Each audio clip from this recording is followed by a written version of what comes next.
शाला वादा पूरा थीवे मंगे देने रो दुआवां दोवें भेणे ते भिरा शाला वादा पूरा थीवे जंहिं दी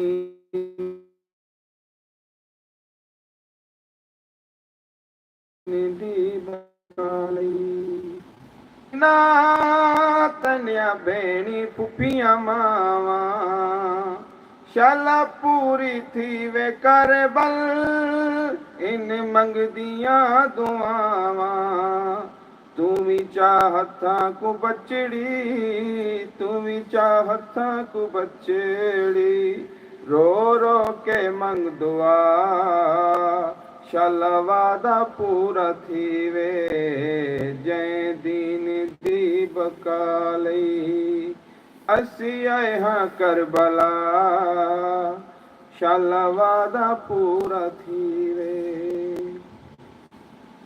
आवन कुलंबियाए आवे दादा इब्राहिम आवन कुलंबियाए आवे दादा इब्राहिम विच करबला दे वेखन मैंदा सजदा अज अजीम खड़ा शिमर चाके खंजर खड़ा शिमर चाके खंजर करा सजदा मैं अदा शाला वादा पूरा थीवे जंहिं दीन दी बकाली असी आए हाँ करबला शाला वादा पूरा थीवे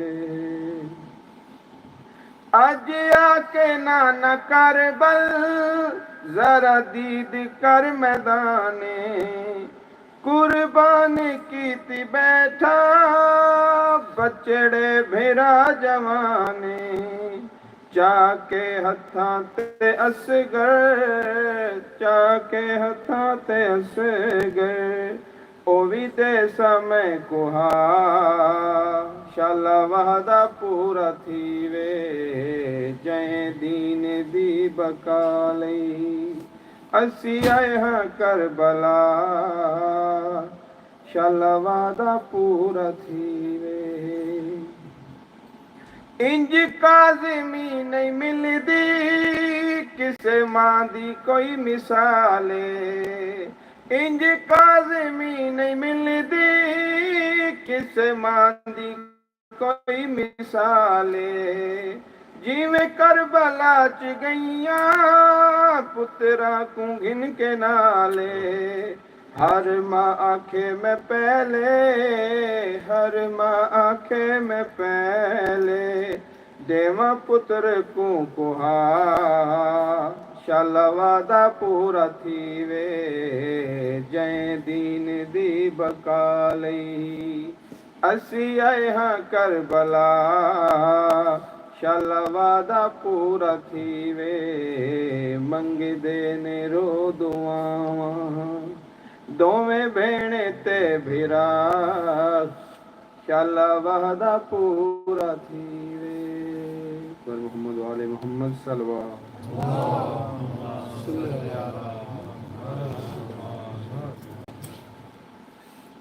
नाराए तकबीर आवाज़ बुलंद नाराए तकबीर नाराए रिसालत नाराए हैदरी हुसैनियत हुसैनियत यजीदियत पर मोहम्मद आले मोहम्मद सल्लल्लाहु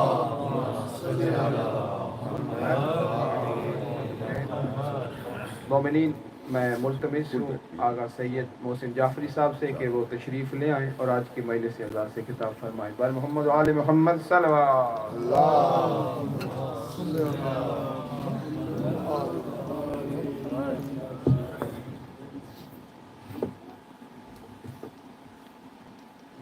नाराए तकबीर नाराए रिसालत नाराए Hydari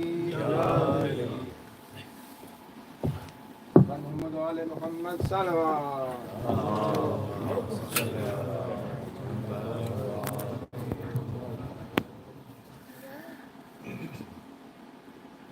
Let's begin, inshallah, with a Fatiha for all of the Shuhada, for all of the rightful scholars that have passed away, for all of the marhumeen of everyone in this gathering, and for all those who do not have anyone to recite the Fatiha for them. Bismillah.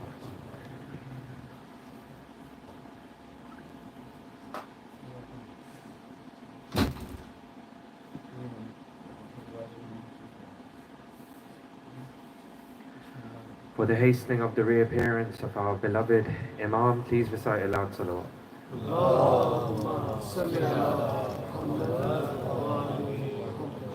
So that we may be among his true companions, his true lovers, and his true followers, please recite the second one louder. Allahumma salli ala Muhammad wa ali Muhammad. And as an invitation to the Shuhada and as an invitation to the Imam of our time, to this humble gathering of ours, please recite the third one the loudest. Allahumma salli ala Muhammad wa ali Muhammad. أعوذ بالله من الشيطان الرجيم بسم الله الرحمن الرحيم الحمد لله رب العالمين الصلاة والسلام على أشرف الأنبياء والمرسلين حبيب قلوبنا شفيع ذنوبنا أبي القاسم المصطفى محمد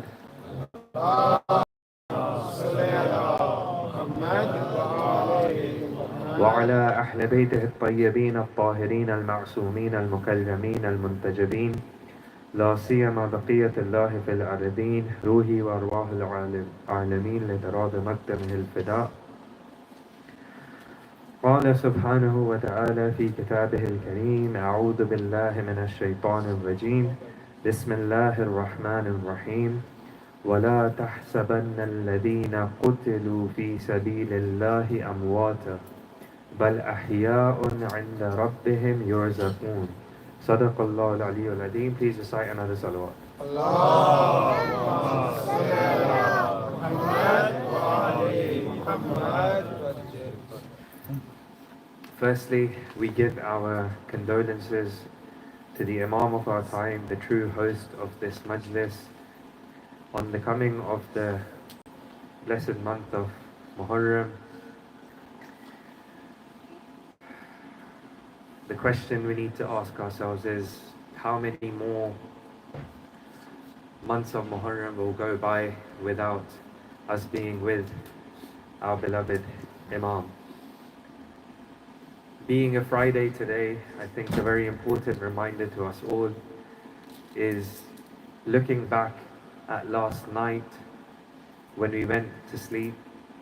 How many of us went to sleep with the hope, thinking about tomorrow being Friday, the day that the Imam could potentially come back, especially in the days of Muharram. We have 1 week, dear brothers and sisters, for the next Friday to come. What is the relationship that we want with our Imam in these 7 days? We have to think about this. As mentioned, he is the true host of this Majlis. Imagine if 7 more days go by and we find out that the Imam of the time has not looked towards us in these days. How should that make us feel? Too many Fridays have gone by without the Imam being here. Especially look at the state that the world is in at the moment. How much more can we bear? We only hear about the atrocities and the oppression that happens. Every single oppression that takes place, the Imam witnesses as if it's happening right in front of him. What does he have to go through? We say that we are waiting for the Imam, but in reality, we know he is the one who is waiting for us. Even if we were to go by the narrations we have of the different signs which point towards his return, every single geographic location that is associated with his return is now headline news. It really does feel like if there is something lacking, it's in us. Inshallah, we use these nights, the lessons that we learn, to build that relationship with Him by the blessing of the day that we're gathered on a Friday. Take steps closer to Him. Inshallah, in the coming nights, we'll be exploring how the Quran is not just a revelation, but we will see how, if we understand the Quran correctly, it's something that is supposed to create a revolution within us.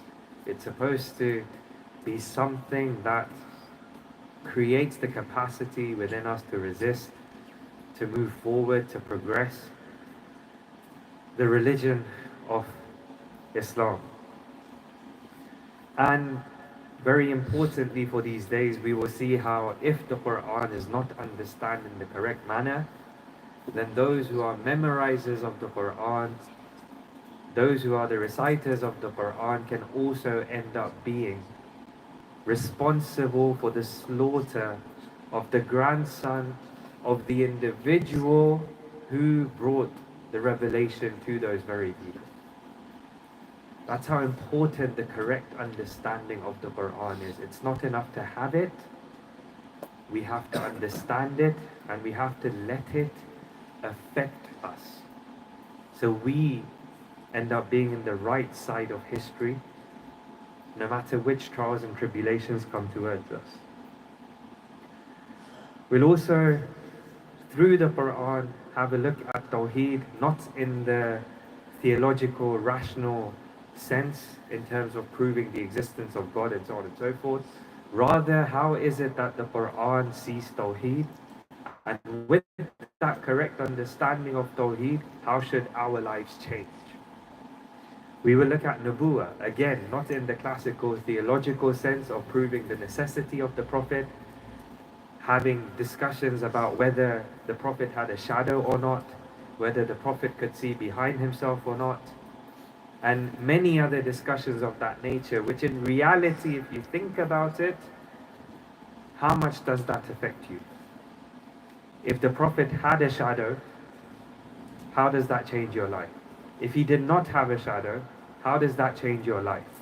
How does your responsibility towards him change? The questions that really matter: who were the prophets? What were they really sent down for? What was the objective of the prophets?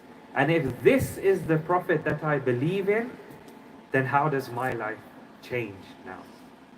Those are the questions that we want to, inshallah, look at. We will speak about wilayah from the Quran. We had a chance to discuss this on the day of Ghadir. We will look into that further and also explore more the idea of horizontal wilayah, the attachment we're supposed to have with the mu'mineen. We need to understand better who we are supposed to be detached from as well. Ultimately, you cannot love the flame if you are also in love with the water that will extinguish it. It's so important to understand in the discussion of wilayah what you should be detached from as well. And again, with this correct understanding of wilayah, how does my life now change? We'll look at concepts such as sabr and tawakkul. Two concepts which, if defined in the wrong way, can become very powerful weapons in the hands of the enemies of Islam to pacify the people. Don't worry if there's trials and tribulations. Don't worry if there's oppression, problems going on. Have sabr. Have sabr. Meaning what? Relax. Don't let these things affect you. That's the incorrect definition of sabr. Tawakkul. If there are these problems, it's okay. Rely upon Allah. He will sort everything out. This is what these concepts have been reduced down to. But again, we will look at how the Quran defines these concepts in a manner that not only are they not pacifiers, but they are such strong motivators that they can move us in situations where nothing else can move you.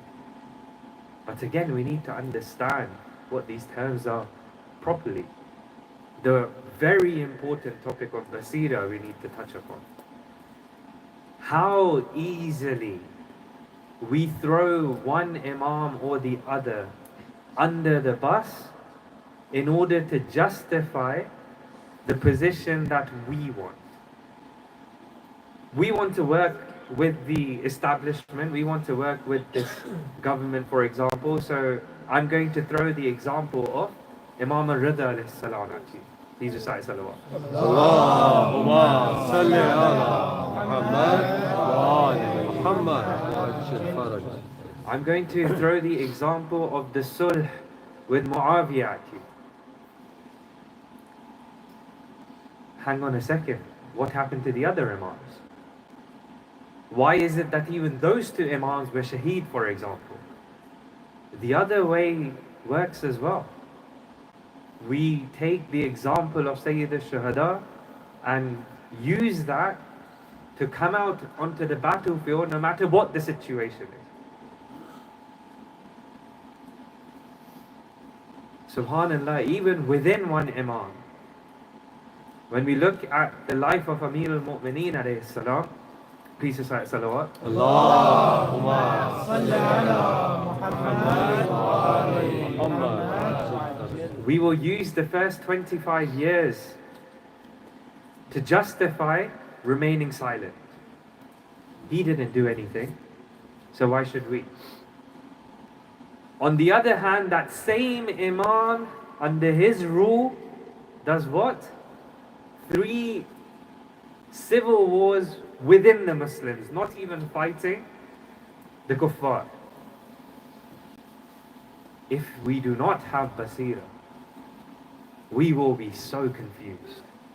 We will not understand why the imam sits when he sits, why he stands when he stands, why he speaks when he speaks, why he uses the sword when it's needed, and why he doesn't.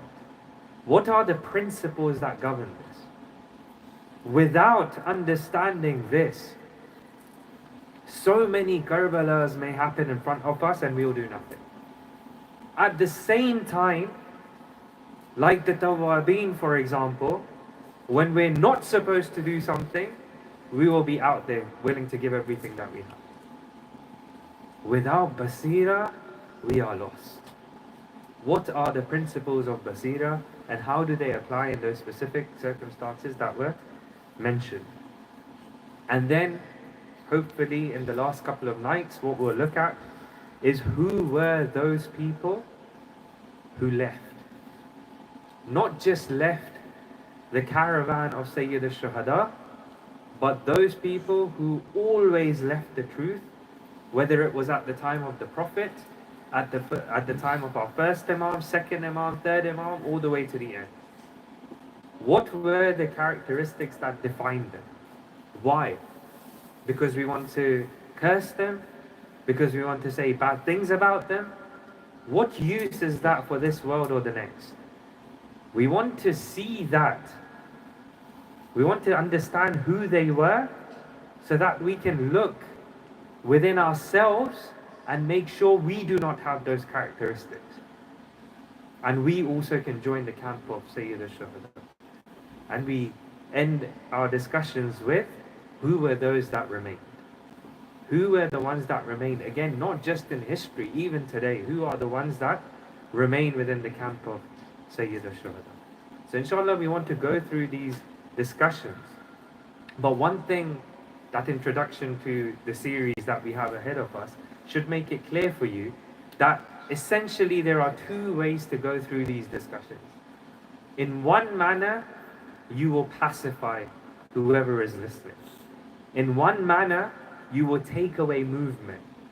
If anyone is alive by listening to this type of Islam, they will die as well. And in another manner, if you explain, you will show an Islam that is alive. You will show an Islam that not only is it alive, it gives life as well. But we need to understand the difference between these two. The Islam that is alive and the Islam that is not. Please recite a salawat. Allahumma salli ala Muhammad wa ali Muhammad. If someone was to ask you the question right now, is Islam alive? No. You have an amazing amount of basira to answer that correctly. Because usually, young man, what people would respond is, yes, of course it's alive. You can hear the adhan. All over the world you hear the adhan. How many Jamaat prayers take place in how many countries around the world? Not just Muslim countries, even the countries of the disbelievers. In the UK, how many Jamaats do we have, for example? You see so many people fasting. You see so many people reciting the Quran. So much money is given in zakat. Islam is alive, surely. You see all of these actions. All of this, the Quran, Salah, Zakat, these are parts of a body. If we say Islam is the body, these are all parts of a body. But can we equate all the parts being present to this body being alive? A very important question to ask.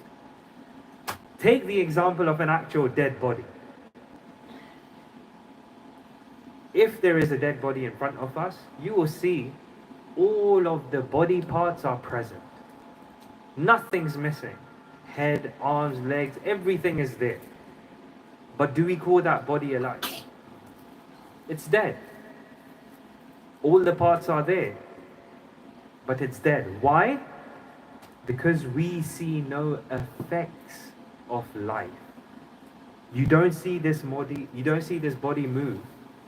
You don't see this body grow. It doesn't speak. If there's a murder going on right next to this body, what's that body going to do? Nothing. Why? Because it's dead. All the parts are there, but it's dead. Tell me, there is a genocide going on for how many months now? How many innocent people have been killed? How many murders are taking place?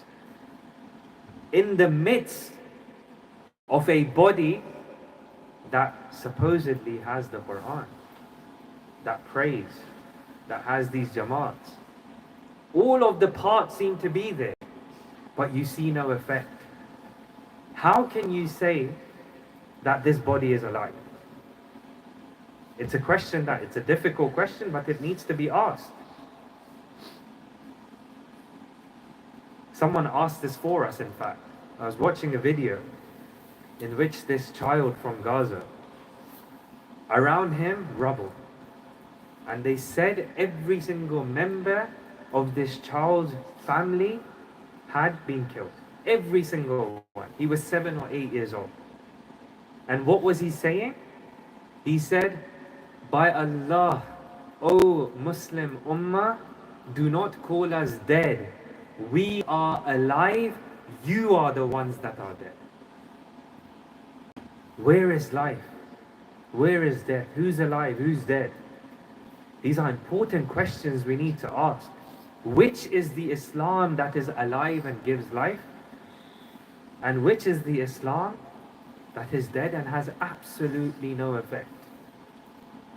We should ask ourselves this question as individuals, as organizations. If tomorrow we cease to exist, if tomorrow literally something happens and we just vanish just like that, would anyone notice? There's a beautiful quote that is attributed to Amir al-Mu'mineen. I have personally not seen the sanad of this, so I'm not going to say it's definitely a quote by him, but it does go along with all of the teachings that we hear. A mu'min is someone who treads lightly but leaves a heavy footprint. If we cease to exist tomorrow, over here, what footprint are we going to leave? We've not just been treading, we've been jumping up and down. But have we left a mark? Us being here or not being here, is there a difference? Us being alive or dead, is there a difference? These are genuine questions that we have to ask ourselves. Look at the time of Karbala. The Islamic world was praying, fasting, reciting the Quran. On the day of Ashura, there were 2 Jamaats. The Islam of the Ummah at that time was so dead that, as I mentioned, that same Ummah, under the chants of Takbir, was slaughtering the grandson of the Prophet in the most brutal of manners. But I ask you this, who is alive today? Yazid or Hussein? Who is alive today? The Islam that lives is the Islam of Sayyid al-Shuhada. The Islam that dies can pray as much as it wants. It can fast as much as it wants.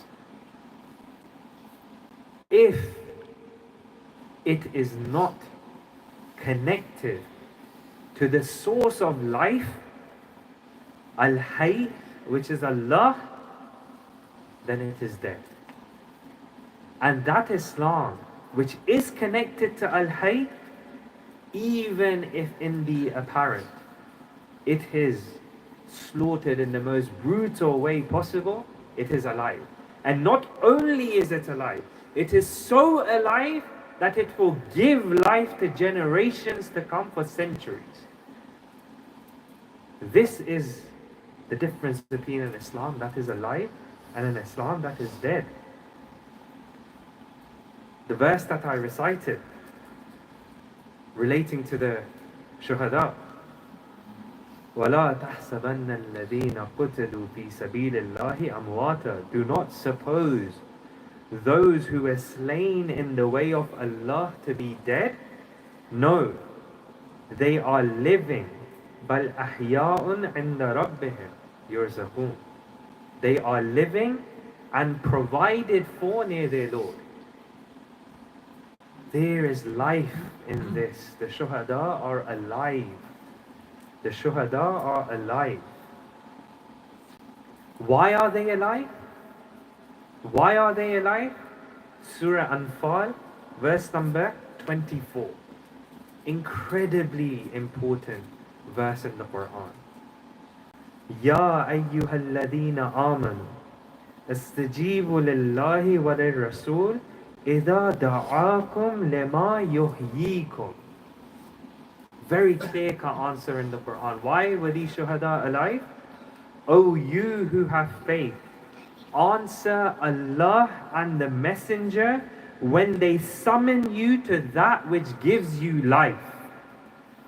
The reason why they attain the level of Shahada is because they answered the call of Allah and His Messenger when they called them to that which gives life.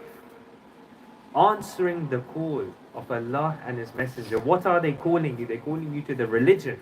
Which religion do you think they are calling you to? A religion that is alive or a religion that is dead? Not only are they calling you to a religion that is alive, they are calling you to a religion that gives life, according to this verse. Surah Anfal, verse number 24. Note it down. It's an important verse.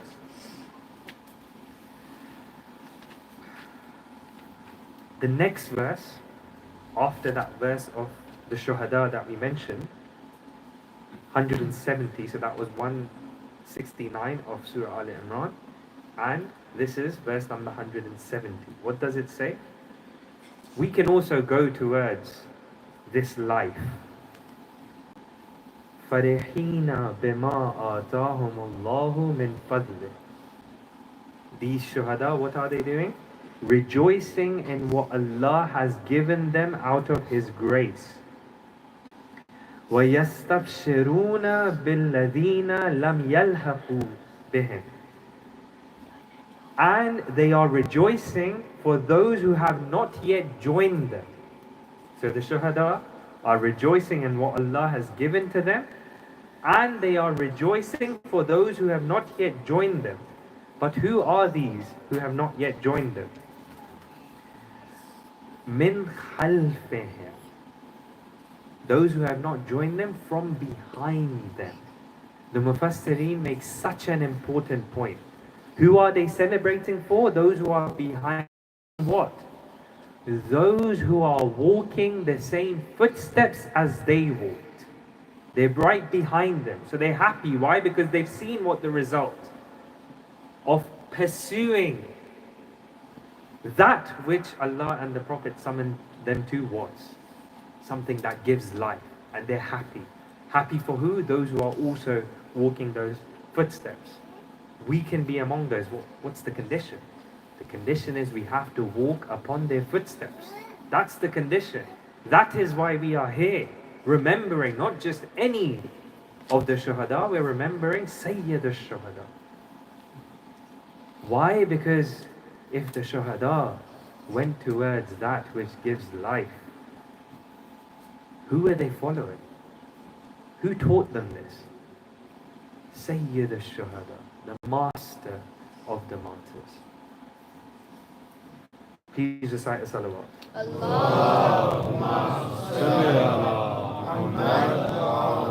Muhammad. So you see people claiming to have Islam, but their existence has zero effect. Understand that the Islam they have staked a claim for is not an Islam that Allah and the Prophet was calling them to it. Why? The verse said it very clearly. They are calling you to an Islam which gives life. So if you, it doesn't matter how many countries you're, it doesn't matter whether you're the majority, the Islam that you claim to hold, I can see no effect of this. Therefore, I'm not going to follow you. I want to go to the Islam which gives life. By the way, can I just say, this is not a discussion of Shias and Sunnis. I really want to stress this. Yes, fine. Since the genocide started, you see that the followers and the lovers of the Ahlul Bayt are the ones who are at the forefront of giving sacrifices and doing whatever they could. 100%. You see that they are holding on to an Islam that is alive. But honestly, brothers and sisters, are there not Shias? Are there not Shias who have done absolutely nothing? Are there not Shias, so-called followers of the Ahlul Bayt, who have had absolutely zero effect? Which Islam are they pursuing? Which Islam are they pursuing? I have more fear for them. Why? Because you have Sayyid al-Shuhada. You remember him the way that no other sect does. And still, you are as good as being dead. You have no effect on the surroundings around you. So we shouldn't think, oh, alhamdulillah, it's all good. We claim to be among the Shia. No, it's about the characteristic. Do you have an effect or not? Is there sign of life in you or not? That is what matters. One of the most important signs of life is growth, is movement. Are you growing? Are you moving? Right? I want to just park that to the side. Remember that, we'll come back to it. Another very important point not to forget. If you're not connected to Allah or the Prophet, you will not get life. Let me qualify that from a verse in the Quran. Such a scary verse. This verse would be less scary if these two things mentioned were in two separate verses, but the same verse mentions both. This is Surah Anfal, verse number 72. Surah Anfal, verse number 72. إِنَّ الَّذِينَ آمَنُوا وَهَاجَرُوا وجاهدوا بأموالهم وأنفسهم في سبيل الله والذين آووا ونصروا أولئك بعضهم أولياء بعض. Indeed, those who have believed and immigrated and fought with their wealth and lives in the cause of Allah, and those who gave shelter, and those who aided, they are allies of one another. They are allies of one another. That very same verse, not a different verse, that very same verse continues how? وَالَّذِينَ آمَنُوا وَلَمْ يُهَاجِرُوا مَا لَكُمْ مِنْ وِلَايَتِهِمْ مِنْ شَيْءٍ حَتَّى يُهَاجِرُوا. But those who believe, so it's not talking about the kuffar here. The first group is who? Those who believe. Second group, those who believe. What's the difference? The first group, those who believe and migrated and struggled and so on and so forth. The second group, وَالَّذِينَ آمَنُوا وَلَمْ يُهَاجِرُوا. Those who believe but do not migrate. So they believe as well, but they do not migrate. Let me put this another way. Indeed, those who have believed and act and act and act and act, they are allies of one another. And those who believe but they do not act, what does the verse say? Allah commands the Prophet, for you there is no guardianship of them. You will not be protecting them. They do not have the protection of the Prophet. By extension, they will not have the protection of Allah. If you do not have the protection of Allah and the Prophet, there is nothing but destruction for you. There is nothing but destruction for you. How will you survive? The only way you will survive is like the living dead. That's it. You will not have life. But there's hope. Hatta yuhajir. That's how the verse ends. Until they immigrate. So once they immigrate, yes, they come into the fold. One. That's how important being attached to the source of life is. You will live. If you do not listen to the Prophet, if you do not act upon what he says, if you do not stay attached with him, what will happen? Nothing but destruction for you. Now, we mentioned one of the ways you know you are alive is growth. Take the example of a plant. The moment you realize it has stopped growing is the moment you realize you've lost this plant. The other effects may come later on. For example, you see it start to dry a bit, and you will see it even start to rot. But you realize it's not growing anymore. Verse in the Quran. This is Surah Anfal, verse number 2. Surah Anfal, verse number 2. Innamal mu'minun. Let me stop there. Innamal mu'minun. How do you translate Innamal mu'minun? It's difficult. In English, I don't think there's a way to directly translate that. Innama means whatever comes after it is restricted only to this. That's it. Nothing outside of this can be included. Right? So this verse starts Innamal mu'minun, as in the mu'mineen are only those. Meaning if you don't have whatever is to come in this verse, you cannot be among the mu'mineen. You cannot be among the mu'mineen. And definitely Iman is that spirit that goes inside the body to give it life. 100%. But how does it describe these individuals? إِنَّمَا الْمُؤْمِنُونَ الَّذِينَ إِذَا ذُكِرَ اللَّهُ وَجِلَتْ قُلُوبُهُمْ. The mu'mineen are only those whose hearts tremble with awe when Allah is mentioned. That's one virtue. How many times do we throw around phrases which have the word Allah in them? Does it affect us? Does it affect us? Could that mean our hearts are dead? Because the mu'mineen are those when they remember Allah, the state of the heart is completely awestruck. The next virtue that's mentioned of the mu'mineen, وَإِذَا تُلِيَتْ عَلَيْهِمْ آيَاتُهُ زَادَتْهُمْ إِيمَانًا. And when the verses are recited, their iman grows. And this isn't talking about ayat in the sense of the signs of Allah.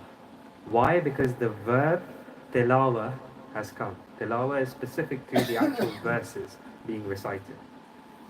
Just by the recitation of the verses, their iman grows. Subhanallah. Two signs of life mentioned here. A heart that is affected, and then iman that grows. Growth, heartbeat. An Islam that is alive will have these effects. And that Islam is an Islam which we call iman, as this verse also mentions. The dangers of stagnant iman. As we say in Farsi, Islam-e-Rakid. Right? An Islam that is still, that is not moving. It's dangerous. Why? Because we said, if you do not see growth, it's death. There's a scholar by the name of, he's passed away now, Ali Safai Hairi. He became famous after his passing away. Why? Throughout his life, he used to write a lot of books on different topics. He became known as the Muttahiri of today's time. Huge personality. Why did he become famous after his death? Because when he used to write a book, he used to write his name as Ain Sa'd. No one knew who was writing these books. The only time they realized it was him is when he was on his deathbed and books stopped coming out. And they made the connection. Ain Sa'd, Ali Safai Hayi. Think about the sincerity in this individual and then the wisdom that will flow from him. He has some very heavy things to say about iman that is stagnant, that doesn't grow. He says, kufr that is dynamic and moving will end with Islam. Kufr, so someone who does not believe but is pursuing, wants to move, wants to develop, that will end with belief. And Islam that is stagnant becomes the grandfather of kufr and disbelief. Why? Very important question. If you look at dynamic kufr, who comes to mind? Salman. Look at the life of Salman. Someone who did not have Islam, but was always in the pursuit of truth. Look at the journey that he had to go through, the struggle he had to go through to get to Islam. He was dynamic. He was from a foreign land, foreign culture, foreign language. The Sahb used to make fun of him.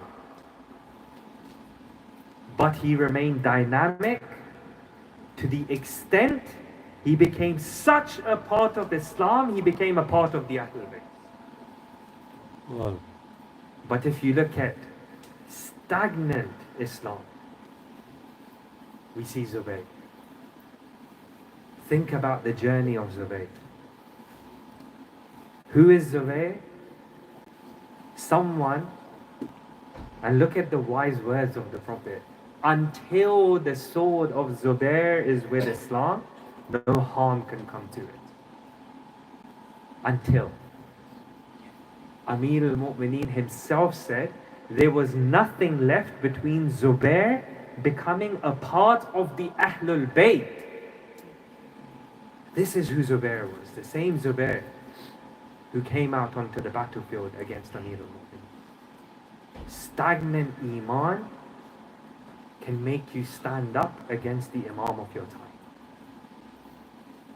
And being dynamic, even if you're a kafir, but being dynamic in the pursuit of truth can get you to Islam. The example that's given over here is when you normally go on a hike. If you see, we're told that if you see a pool of water, if that pool of water is still, do not drink from it, no matter how clean it looks. Why? Because you do not know how long it's been there. It could have turned poisonous. But if you see a stream, even if it doesn't look very nice because there's like rocks and pebbles and some leaf here and there, you can drink from that. Why? Because it's moving, it's flowing. Even something like water that is not only pure, it purifies, if stagnant, can become dangerous enough to kill you. Even something as pure as Iman, if it remains stagnant, can become so poisonous that it kills you. Do you know why it's the grandfather of kufr? Because once you have Iman, you have Islam, and you turn away, you don't just turn away by yourself. Those who are around you, you will take away with you as well. Because they will think this is Islam. We need to keep growing. Our Iman has to keep on growing. And Islam that is not growing is an Islam that is dead. It's as simple as that. The Mu'mineen are described as being those who continue to grow. We mentioned the Shuhada, and they are the ones who tread this path. What I'd like to do is present one of the wills of one of the Shuhada. This Shaheed was very young. I won't mention his name now, but afterwards, if you want to ask me, I will let you know. The reason why I do want you to know his name is because I want you to see how young he was. After I mention these words and you see his face, you will be blown away. He was killed recently fighting against the ISIS terrorists in Syria. I don't have time to expand on this will, but I make so to this honorable Shaheed who gave everything he had defending the haram of Lady Zainab. Inshallah, he will take his own words and place them in your hearts. But take this as a summary of everything that we have been talking about. Everything. Islam which gives life, the importance of movement, and how the Shuhada are the examples of this. Honestly, it feels like someone like Ayatollah Bahjat is giving advice. That's the depth of these words. The same Agha Bahjat that said, these Shuhada were able to traverse in one night a journey that takes us 100 years. Now listen to these words. Bismillahir Rahmanir Rahim. After all, who am I and where are the Shuhada? I feel ashamed to even want to write a wasiyah like the Shuhada write. I am not worthy of picking up the crumbs from their sufra. Look at the humility in this individual. A shaheed attains martyrdom after going on a long journey. But what about me? The blackness of sin covered my face and left my body exposed and sluggish. Movement is the essential substance of a human being. We know a human is alive because they move. But sins chain them down. I do not love stagnancy. Becoming accustomed to stagnancy is the greatest affliction upon the followers of the truth. Becoming stagnant is one thing. My God, if I had the chance to open this up. Becoming stagnant is one thing. Becoming accustomed to it, thinking it's normal, is another thing. He's saying becoming stagnant is one thing, but the affliction on the followers of the truth is they start thinking this is normal. Why? Because if you become stagnant, you may still be motivated to move. But if you think this is normal, you're going to have zero motivation to change anything. My stagnancy has made me deprived. In this motion of the universe towards the true beloved, my hands and feet have been bound. A human being becomes deaf, becomes blind, becomes senseless, becomes mute, and still we say they are alive.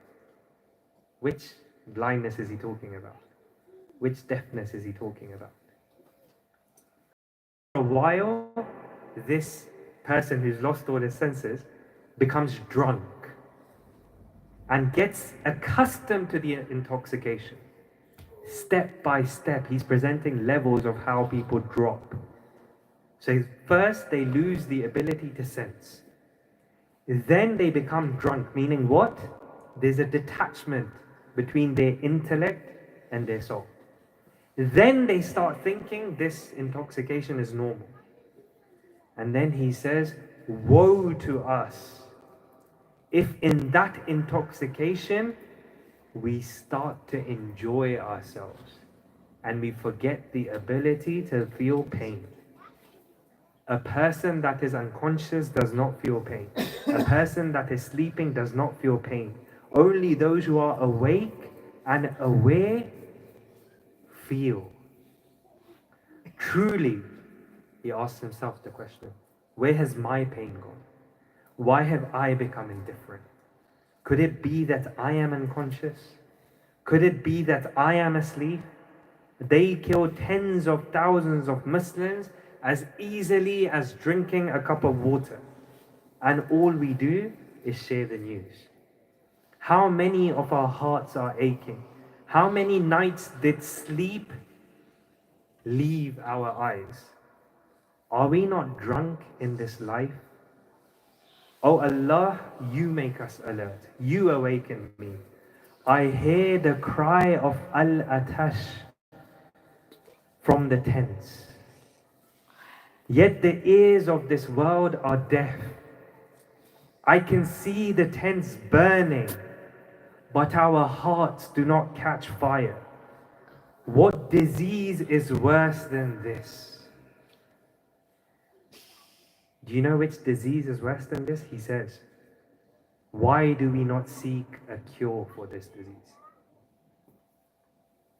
Our souls have withered away. We are occupied with the playthings of this world. Oh Allah, I am dead. You give me life again. I am asleep. You awaken me.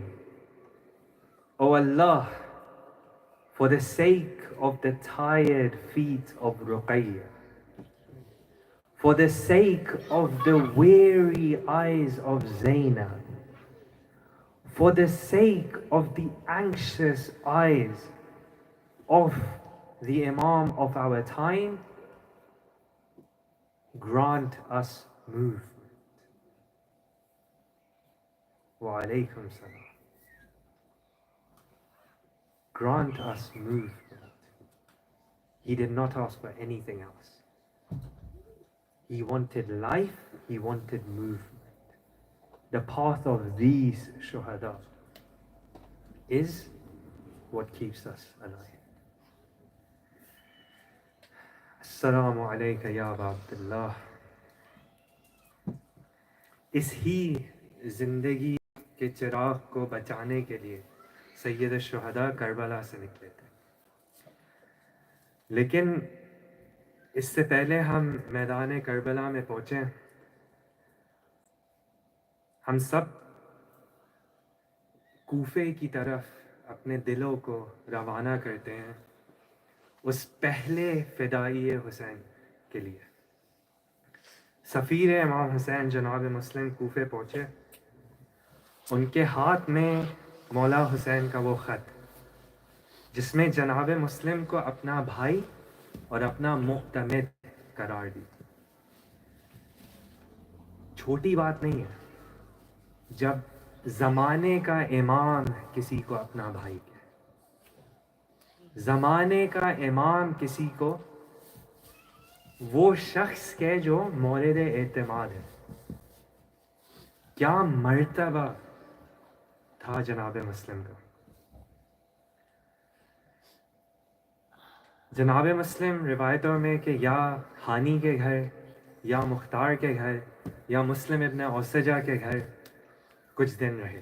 ان کچھ دنوں میں جو باقی چاہنے والے تھے سید الشہداء کے، وہ آئے گروہ اور انہوں نے بیعتیں دی مسلم کو سید الشہداء کے لیے۔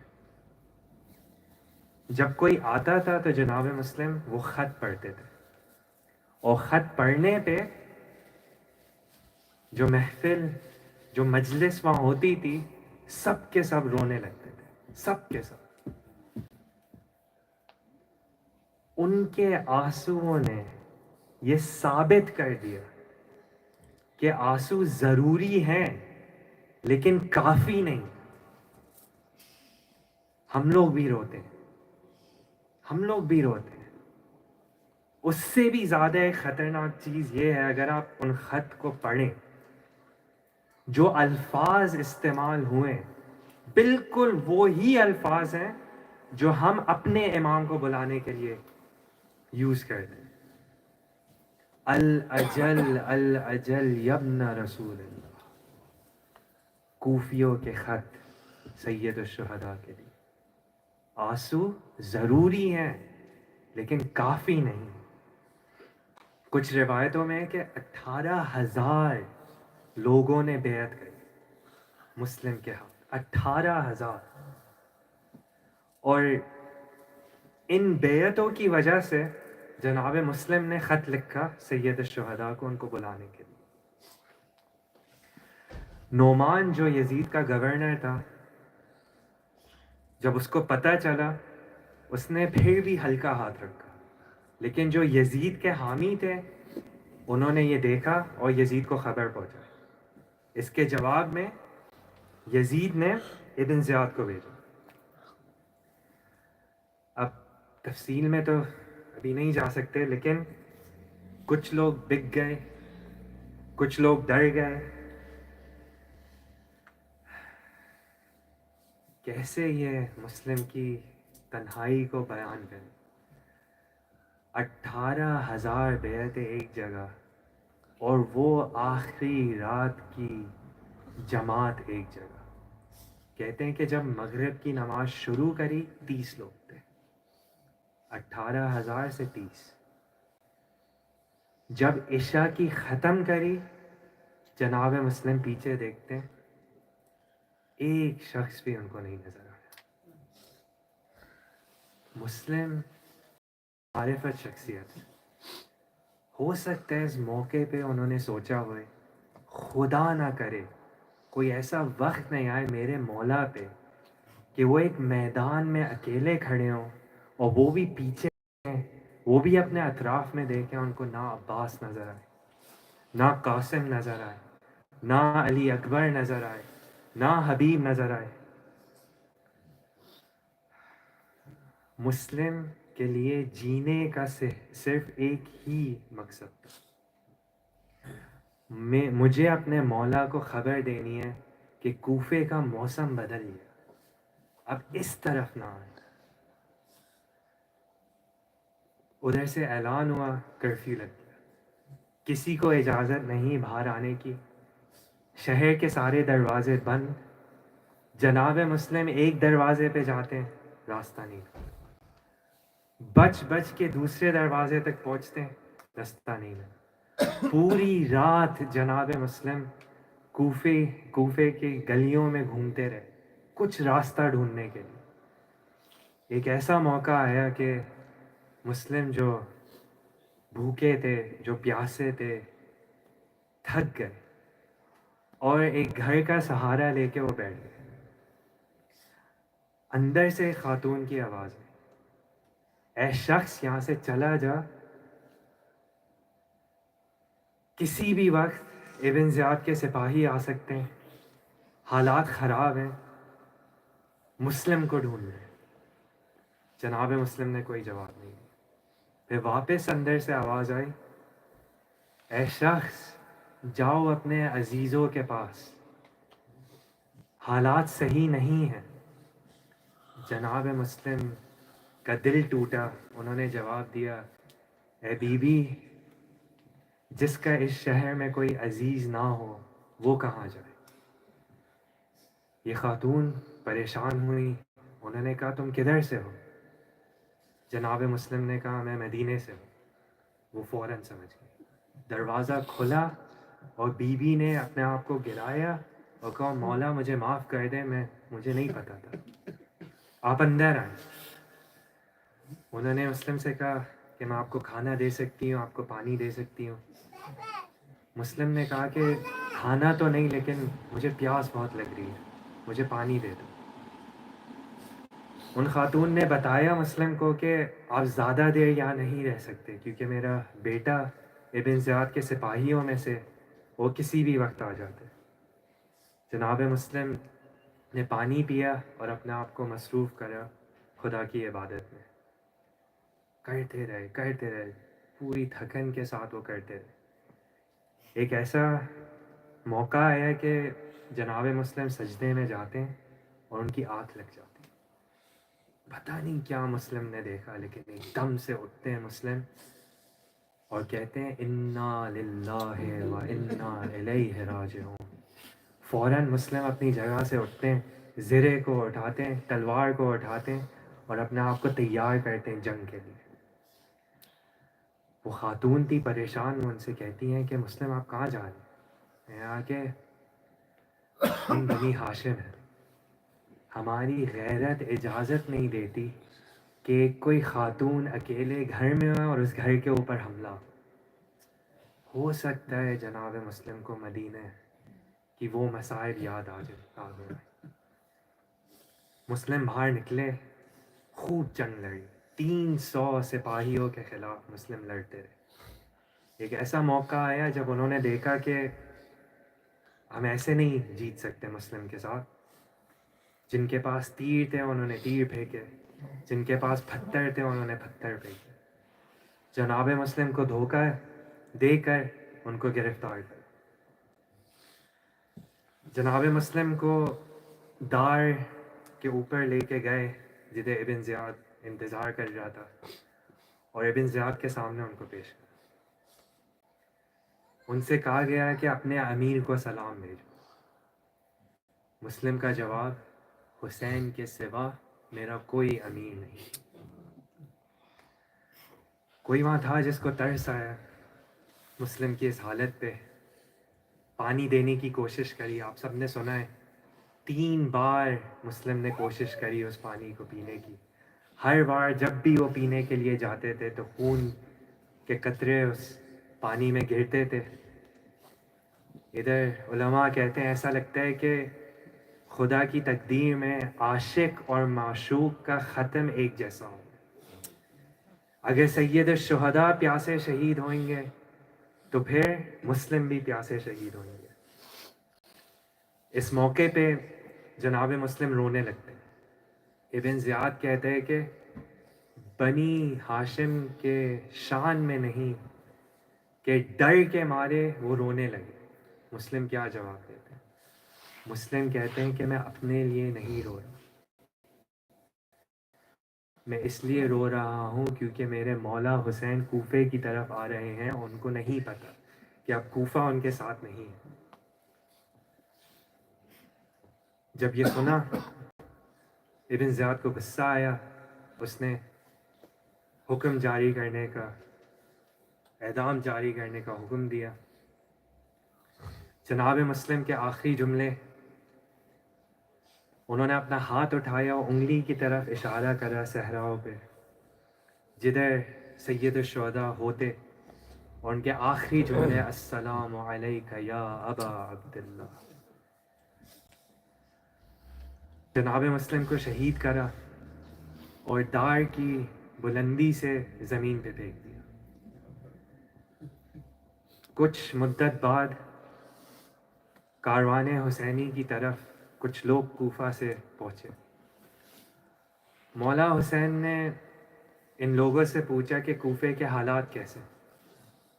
جواب میں انہوں نے کہا کہ آغا ہم کیسے بیان کریں، بس اتنا آپ کو بتا سکتے ہیں کہ جب میں کوفے سے نکل رہا تھا تو مسلم اور ہانی کا بے سر لاشیں گھوڑوں سے باندھ دیے گئے تھے اور کوفے کی گلیوں میں ان کو لے جایا جا رہا تھا۔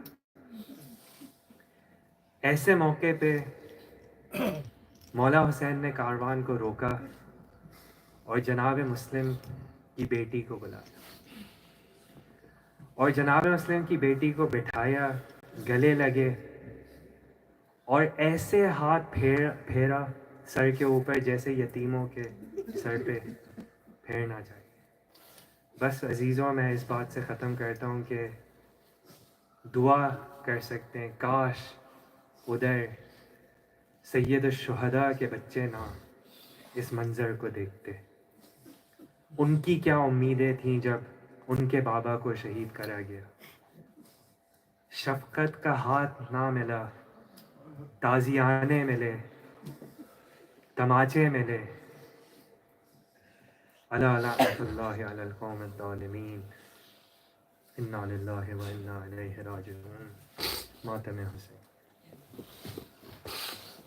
یا حسین یا حسین یا حسین یا حسین یا حسین یا حسین